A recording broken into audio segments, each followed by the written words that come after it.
How to fix network request timeout in FragPunk. Now, before you start fixing things yourself, you should check that the problem is on their end first and not on your end. So check their Twitter page, Discord server, their official website, and make sure that the problem is not on your end first.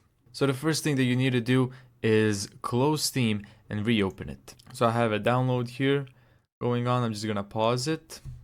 I'm gonna go here, right click and exit Steam. Now I'm gonna right click on Steam, then click run as administrator. Now if that doesn't work, you can verify the game files. So click this icon here, go to properties, installed files, and click verify integrity of game files. This will check for any updates that may have been corrupted in your game. The third thing that you can do is change your DNS server.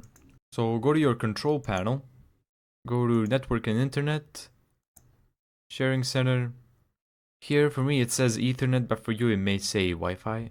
So just click on here, click properties, double click the IPv4, use the following server address, and then type in 888888, then 2 4s right here, and then click OK. Thank you so much for watching this video. If you found this tutorial helpful, make sure to give it a thumbs up and subscribe. And as always, see you in the next video.